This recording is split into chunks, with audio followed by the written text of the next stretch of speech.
Am I going to get it wrong? Because you always got me in a position where I get it wrong. No. Can I? Okay. Can we start? Yeah. All right. Here we are.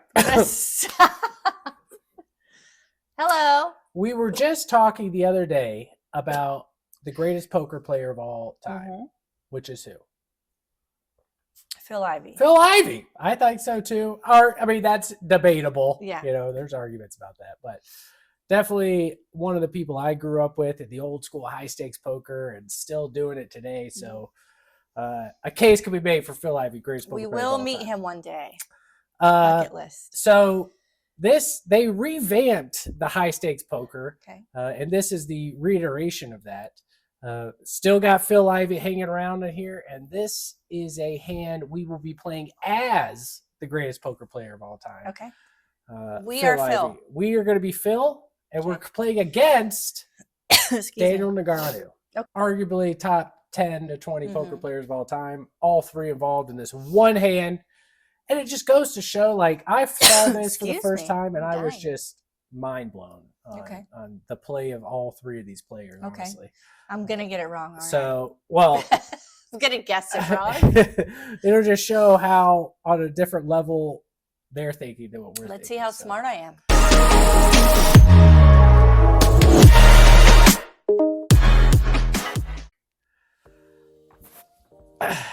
Okay. My flaws are what makes me beautiful. Well, you didn't have those flaws. Well, we met, so. I'm old now. All right, so here we are. High stakes poker. So we've got a really condensed clip here, so it's going to go quick. I'm going to try to give you all the context you need here. So we're going to jump right into the action on the flop here. But what happened pre-flop is one of the players raised, I forget who, and we're going to be in the big blind as Phil Ivey. Okay. And we just called. Okay. You can see our hand here is King 10. Okay. King 10. First thoughts on King 10 and just calling a raise from the big blind. I don't like that's more, I do not play that. You taught me not to play that in that position, in early position. It's not suited or anything like that, but this is Phil Ivey. So just making the call is fine. And, you know, we talked a while ago about pot odds and stuff. So you can see that 4 people are in this hand. So he's already in the big blind. So he only has to risk a fraction what he gets to get back. And then when the flop, if it doesn't come his way, just let it go. Just let it go. So, depending on but you're right. King 10 out of position. Bad hand. Yeah. And we're gonna we may get in a little trouble. A little blender. Hand, so that may come into play. But so let's start it. So that's where we're at. We're about to see a flop right now. Okay. If I remember editing this right. Yep. Here we go. Nice. All right. So we hit top pair. I think we're gonna be first to act. So what's your thoughts here? First to act, I'm going to check it to see what everybody else does, but I'm in good, top pair, top kicker. I think even if you hit top set here, you're going to check, right? Yeah. 4 people in the hand. I'm trying to think if you would lead out ever. I don't know. Yeah. I don't know. And this is rainbow board, but also there's some straight possibilities here. So yeah, I want to see what the action is first, and then kind of feel it out. Feel it out. I think so too. I would not be comfortable betting out here, but I think Phil agrees with you here. He checks. I like him too. This guy, Gus Hansen. Yeah. Yep. There he goes. Okay. It's gonna check. It's a Gus Hansen. He's gonna make a bet. I think those are $5,000 chips. This guy's gonna fold. Okay. And it's going to get to Negreanu here. He's on the button. Negreanu's going to raise, obviously. He just calls. He just calls. All right. So back to us is Phil Ivey. What are we going to do? I make a call. I think I make a call too. Yeah. I think argument any other way is I can't see it. Yeah, because I do stupid stuff like I would raise right there. You're like, what are you doing? There's just no, I don't know. I guess the merit to raise would be you're really going to find out where you're at, right? Because a lot of hands are just calling. Jack Queen is calling, 7-8's calling, Jack 8's calling. So I think just calling here is the play, and see what develops here. Does he agree? Well, let's find out. Let's go for it. He does agree. He just calls. Okay. All right. So now we're going to go to a turn card. Yes. All right. We hit our 3 of a kind. Now what do you do? We are going to check it again. I think so. Yep. I would check again also. Do you have thoughts or process behind checking? Thoughts behind the check? Yeah. I'm setting a trap. You're just going to do it, like if that was a deuce of hearts, are you going to check too? Yeah, like you were checking anything. I was going to check it right there. Yeah, I'm always thinking about what the next card is going to be, and if it's in my favor or not in my favor, what my action will be. But I try to be a very obvious and low stakes poker player. So I'm going to check this, and I'm going to check raise this. Right here. Okay. So you're checking with the plan to check raise. Yeah. So I check too also, but I'm paying attention because it Patrik bet out the flop. Yeah. Daniel called. So one of them could have a 10. But one of them could have a 10, or one of them can have like a set of 5 So this is, they got a full house, right? Or 9, 10 is probably in there somewhere in the range. So yeah, we'll check, feel it out, and kind of see what the action and how they're betting. That's what I was getting at. So if they continue to bet, we're gonna be put to a decision here because that's a scare card. Obviously, 3 players in the hand. Somebody's probably got a 10. Happens to be us this time. Yeah. So but we'll somebody see what could their have action 5s is. and somebody could have 9s. Yep. So let's take a look. So I think Phil agrees with us here. He does check. Patrik Antonius again. Did he check that time? Yep. Now it's on Daniel. Okay. So Daniel on the button, taking a while to think about his options here.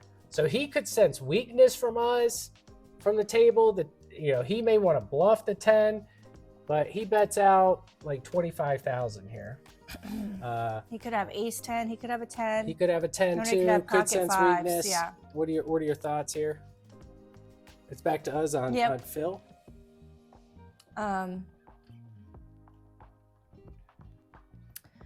Yeah, or he could have almost like a straight draw too. So those are the hands the range that I'm putting them on. A range. Okay. Now, if you were Negreanu with a pure straight draw here, do you want to bet it when the board pairs? Negreanu's crazy. I think if he had a straight draw, he would check. I would throw that out. Okay. Because he's like, well. So he could probably have the same Jack 10, pair 5s. Yep. So he could have, or he could just sense weakness with a pair of 7s or something and try to take a stab at it. I don't know. That's where my brain is. But what are you going to do about it here as Phil Ivey with the 3 of a kind? Again, it was going to be the check raise. Are you going for the raise? I'm going for the raise. Going for the raise. I think an argument could be made for a raise. Okay. Yeah. It's a club draw now, though, too. So. Yeah, that could be in the realm. The realm of possibility. Okay. Yeah, it's tough to say right or wrong one way or another here. And it's weird with the 3-player dynamic. It's tough to. They've been the aggressors. And when the 10 comes, Negreanu continues to bet, put money in the pot. I don't know what I do. What do you do? What does Jay do? I would think about it for a while. You know what? I think I may make a raise too. Okay. Put myself in that shoes just for the fact as I'm going to see what's going on in this hand. If I just call, they could still be on, No, you can't really put any. Really still all those hands are in the range. But if I make it, he bet 25,000, I make it 75,000, 100,000, and he goes over the top again or something. Now I know. Okay, well, here we go. This kind of reminds me of something that I did before, but go ahead. Okay. So I think we're in agreement. We may raise, probably 60% raise, 40% call. Let's see what Phil decides to do here. Yeah, I mean, very complex hand. You can see that brain is working. So he's going to end up calling. And it's back to Patrik. Okay, because... See what Patrik decides to do. So he called. I mean, he's thinking about it here too. He just calls. Can you believe this? I mean, what a weird board to get 3 people calling these big bets here. All right, so now we're going to the river. Queen of diamonds.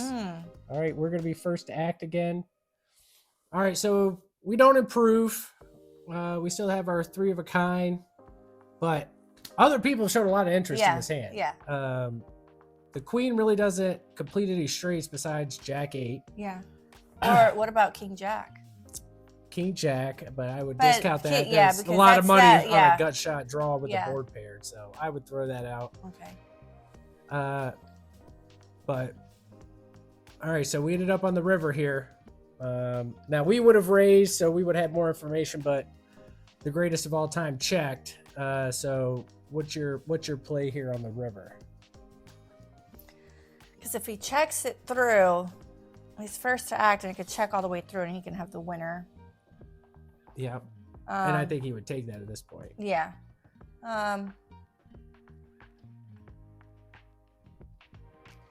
Jeez Louise, this is tough. Complex hand here, very complex. And you can see the stack size there. Everybody's got 150 to 200,000. So, and the pot is 100,000. So, but see, now the check raise, he didn't do that. Like, would that have gotten Patrik out? Is the question. It could have. It could have narrowed their ranges. Does Patrik have ace 10? Which is a higher kicker. Yeah. Right. So, I mean, that's why you don't play this Super That's what I said. King 10, get you in trouble. It always puts you in a weird blender. It always does. Yep. So I'm Phil Ivey. But see, I'm Phil. I can't. No. What does Sierra do? Sierra just. I go. Oh, this is so hard because I would do something really stupid, like go all in. No, I don't do that. Not on the table. That's not even on the table. Okay, I have to make a bet. I would lead out with a bet there. Okay, and why? What's the reasoning? Just for you said earlier you didn't want it to check through. Yeah. You want to get a little value out of your 3 of a kind. So that's called a value bet? Yeah. Okay, yeah. And see how this bet plays out. Yeah, I wouldn't do that just because you're gonna check other people have showed a lot of interest in the hand, but he's also interested in the hand. Yeah, and that's why I would be on the check call mode, right? I would check, and I would, as long as the bet's not, I would be put to a decision if someone would all in. Okay. But I would be, if they were bet 50, half pot to full pot, I'm in check call mode. Okay. I think. You're in I'm scaredy cat mode. I'm a little scared. Because I mean, it's just so weird because everybody showed such interest in his hand. Okay. But Phil does check. Patrik checks. Daniel starts grabbing chips. Right now, if I'm Phil, and Daniel's grabbing a big stack of chips, look at that. Okay, so he bet. Looked like. Okay, so that was 60,000 ish. He just bet. And it's on us. So that was 60% pot, and it's on us again. I already said what I would do. I'm in the check call. Check call. Okay. But $60,000 bet, and we've got 213 behind. What is your option here? I mean, I do like Negreanu, but I'm not. They play with each other all the time. All the time. So he knows he could put him on a range, especially with him being in that position, being in late position. He probably has I'm thinking Phil is putting him on like a weaker hand. Oh, okay. Than so you him. think okay? Now let me challenge you there. Okay. Because there's 3 people in the hand. Yeah. Right now, Negreanu could have stabbed earlier, which we could interpret that as stabbing earlier when he bet. Stop trying to change my mind. But now we've ended up on the river. When Negreanu stabbed earlier and 2 of us called, Negreanu has to know one of us has a 10, right? And we're probably not going to fold. So betting this, so that tells me Negreanu has at minimum a 10. Okay. Now we can decide if our hand is better, but Negreanu's got something. I don't think my point is I don't think he's bluffing. Okay. I don't think he's bluffing just because there's 3 people in the hand. What does Phil Ivey do? I'm ready. 60. Oh, you want to see what Phil Ivey does? Yeah, of course. So Ivey sees that, thinks about it for a long time, folds. Can you believe that? He folds. I don't know how he folds. I don't know why he folds. Can you expose what Negreanu had? Well, yeah, I will here in a second. But he folds, okay. Right? So I think we're both in agreement neither one of us would have done that. Okay. Folded. But yeah, then it goes to Patrik here. And he goes Patrik goes all in. And now Negreanu's in the blender now. Yeah. So all in for 200,000. Negreanu had put in 60, so he owes like another 130-ish he has behind. But I'll spoil it for you here. He folds. Negreanu had 9s full of 10s. He had pocket 9s. Patrik had 5s full of 10s. Okay. So it was set over 3 of a kind. Yeah. Right? So Patrik went all in with his 5s full of 10s. Yeah. Negreanu actually had a better hand. Okay. With 9s full of 10s. So Negreanu probably thought he was on quads or queen 10. Would you ever imagine that? Right? Like putting someone, like you got quads or queen 10. Yeah. And he says it. He's like, what do you got? Quads here, queen 10. And he ends up folding. So wow. I think most every poker player we've ever played with is never folding 3 of a kind and never folding, especially 9s full of 10s. Like, I'm going to have to see this. Well, yeah. But again, reputation at the table is... And I think Patrik did it. He thought he had the best hand. Yeah. I think Patrik legit thought 5s full of 10s was the best hand. He thought Daniel had a 10, so he was going to get paid by a 10. But it turns out he was, he had the worst hand and he bluffed Negreanu off a better hand. So yeah, super complex and interesting hand. I saw this for the first time. Couldn't believe what I saw. How they folded. How Ivey folded. And how Daniel folded. Yeah. And the skill to know where he was at pretty much the whole hand. Because he was dead on the flop. He was dead. Phil Ivey was. And he lost basically as little as he could have lost in this hand. Whereas, but look at all these players at the table, though. I mean, this is next level. If they're playing at Hustler Casino or something like that, people were just rich and play poker. This is next level thinking. Yeah, crazy hand. And I mean, they're playing for hours upon hours every day. So maybe we should start asking ourselves when we're at the poker table, what would Ivey do in this situation, and try to act like that? I do think about stuff like that. I do, I think my biggest thing is getting bored at the table. Yeah. And I have built stamina. Emotions. Yeah, I have built the stamina to stay at a table for about 8-9 hours, taking a lunch break. But yeah, just sometimes I'm like, why did I bet that there? You get in your head and you're like, oh, I have it. But you forget the action, you forget the player, and you're I get confident. And then once I lose a hand, I'm like, why did I even do that? That was not smart. So, and inevitably I get a text like, this guy called me with Jack 7 offsuit and he blah, blah, blah. Then your day's done at that point. Then your day's done. But that's everybody. I do it too. I get on tilt. Yeah. I don't get on Tilt in public though. It's only via text with you. Yeah, I thought that was cool because we had just talked about Ivy the other day, and here he is, like, in action, the greatest player of all time. So, yeah, that's it for us. Okay. That's it for us today. Thank you for watching. We've never really said thank you for watching. We appreciate the comments. And what? We do. We appreciate the comments and stuff. So thank you so much.